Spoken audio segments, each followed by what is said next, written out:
All right, Anna Gasteyer, you've been pretty busy this year. You've got Lady Dynamite. You were in Grease Live. Let's Yeah. talk. So let's talk.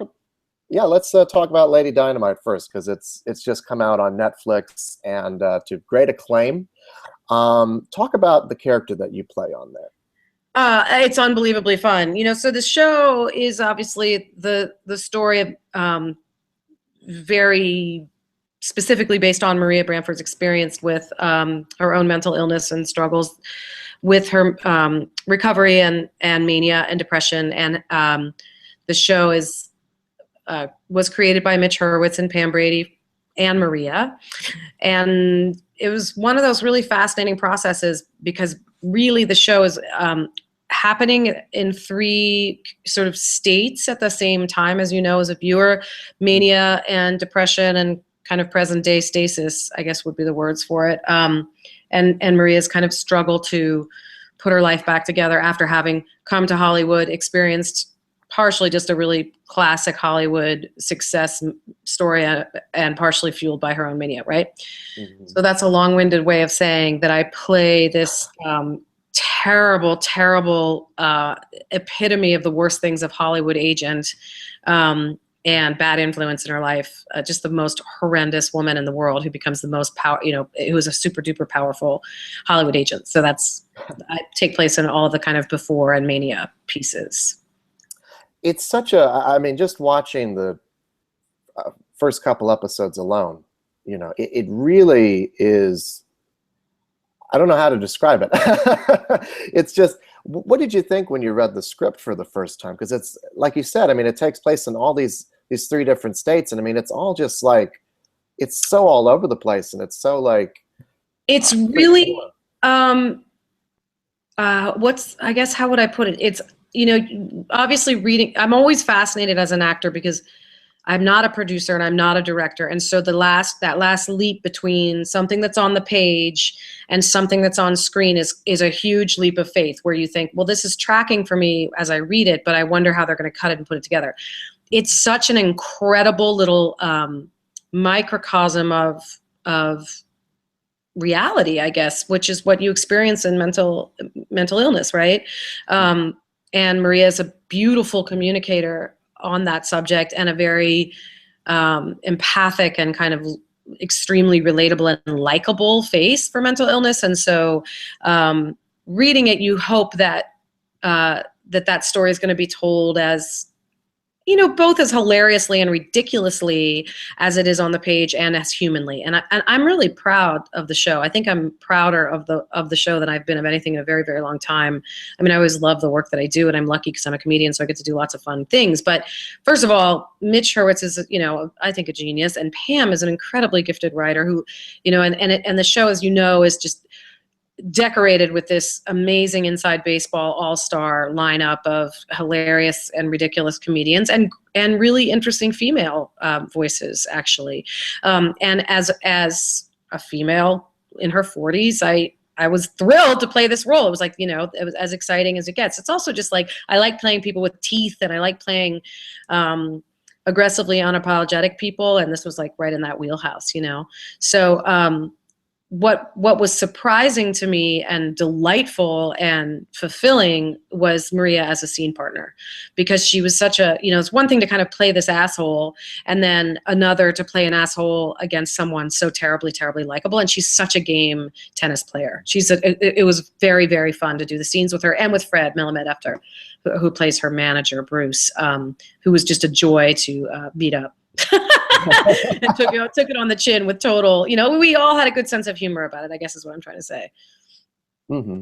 Yeah, it is a wonderful cast of comedy actors and, like you said, strong female characters. Yeah. Not just you and Maria. God, I forgot her name for a second.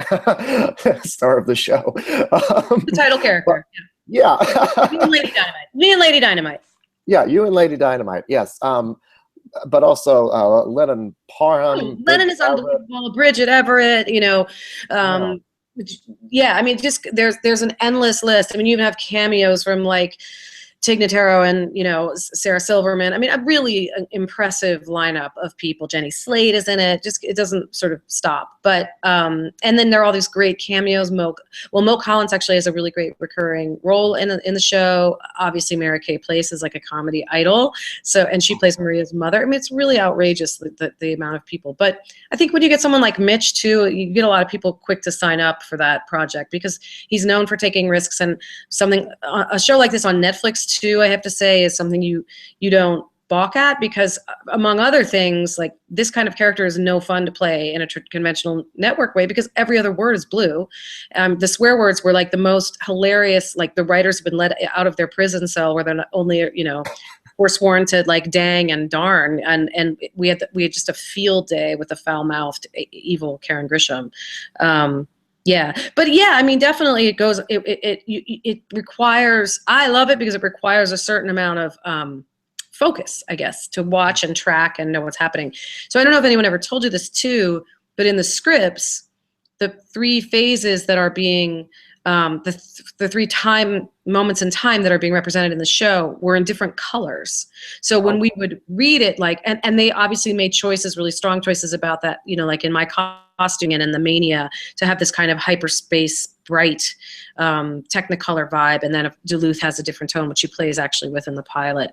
So it kind of grabs it. But I have to say too, as a performer, you know, when you first move to LA and get caught on that early wave of whatever it is for each of us. I was in the Groundlings and finally got signed by the big agency and got a few roles, Seinfeld and this and that, and then I got Saturday Night Live.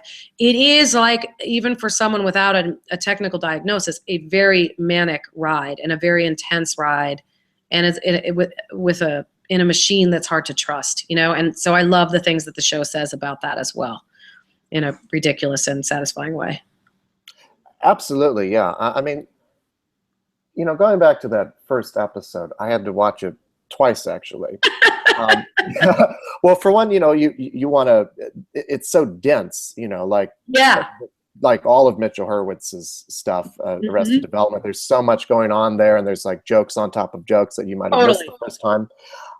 But also, I mean, you watch it that second time to say, you know, like, to try to figure out what the style and the tone of this really is, you know, because it's so free form, and it's like jazz in a sense, and you're breaking the fourth wall in a lot of instances. But I think like you're onto something about the jazz thing, because it isn't that it's, and I've done shows that have been accused of being tonally inconsistent. I don't think that it's tonally inconsistent. I think it's very aware of the story it's telling. It's just playing with how you're going to hear that tune. And I think that's what makes for really satisfying and interesting television. You know, there's so many subtle jokes. I actually haven't even noticed. Mitch and Pam love like visual gags. They're not patronizing, and that they won't always like pay off everything to you. For example, in the first Karen Grisham scene in Hollywood, where we first meet Maria and Karen Grisham, where she's, you know, congratulating her on making the Grish list, this like super chic list of hot actors in LA.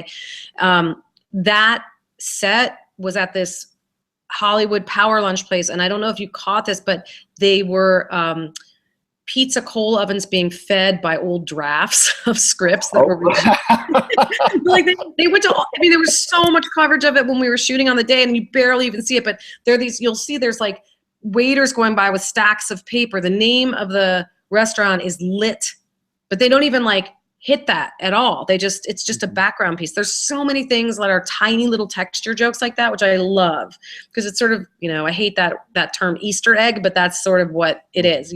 For the viewer, it respects comedy viewers who are very smart and seasoned at this point, you know?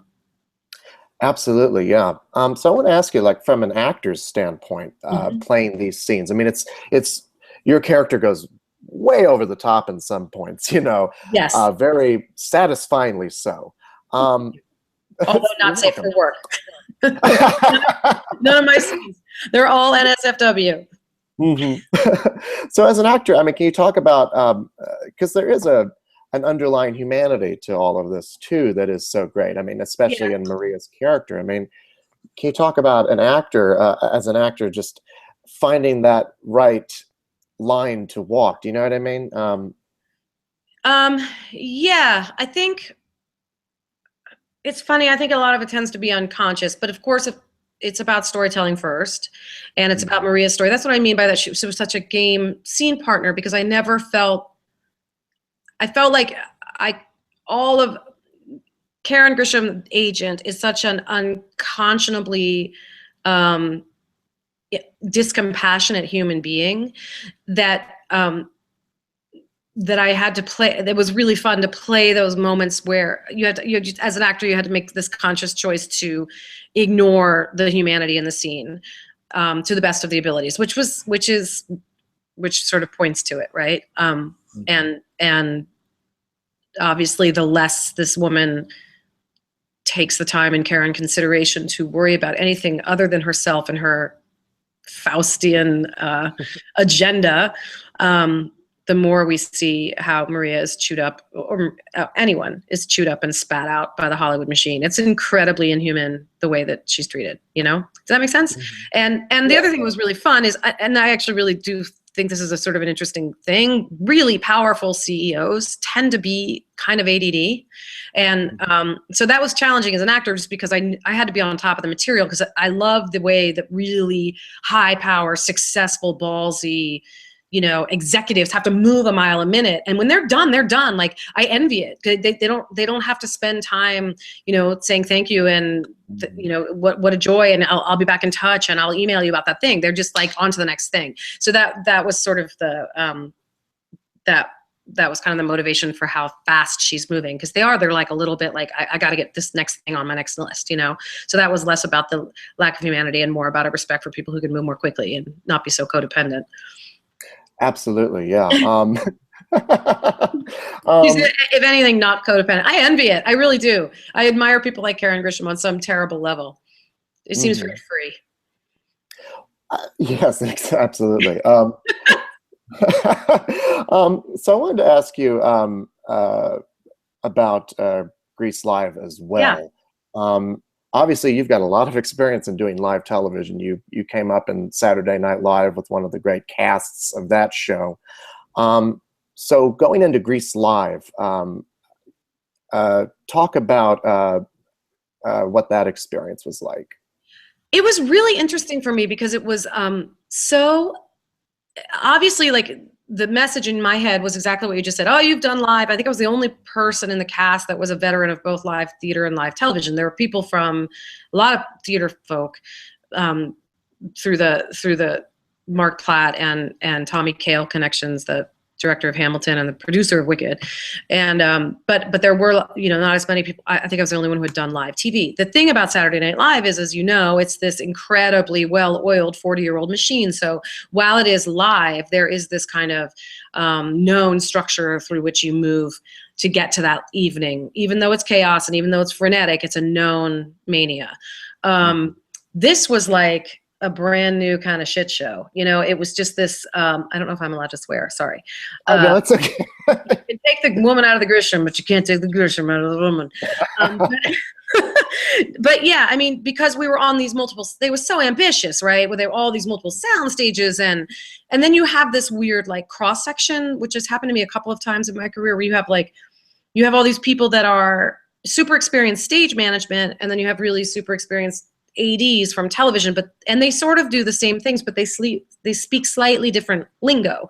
So logistically, it was just terrifying. And for me, something of a post-traumatic stress disorder, like, because it was sort of like any performer, I'm sure who you've talked over the years, who has been on Saturday Night Live, just dreams about live performance in most high stakes possible way, running and trying to make your costume changes and trying to get on, and they're calling live and whatever.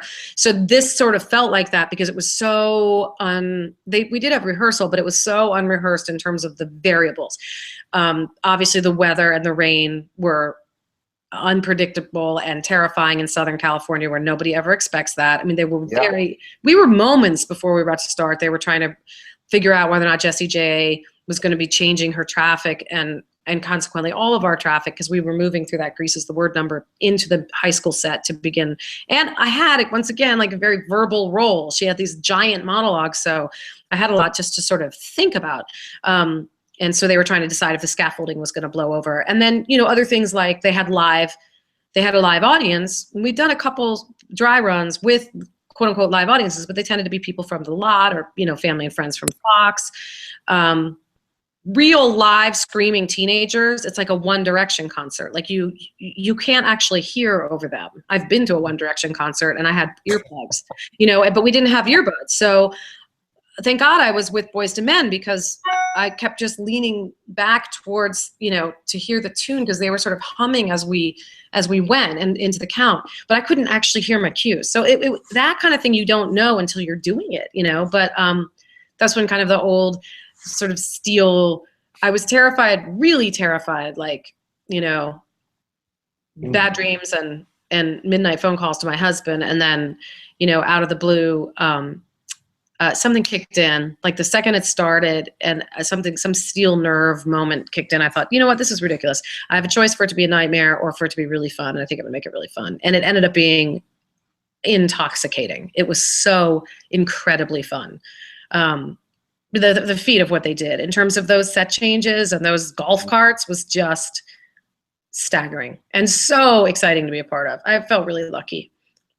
Also, that role is, you know, an iconic role. And Eve Arden is, again, if you're a character actress, you know, zooming through her 40s, like somebody that I remember the role viscerally, and I predate, you know, the VCR as a kid. So I don't even know. I must have seen the movie in the theater 10 times. You know, it was so exciting. So exciting.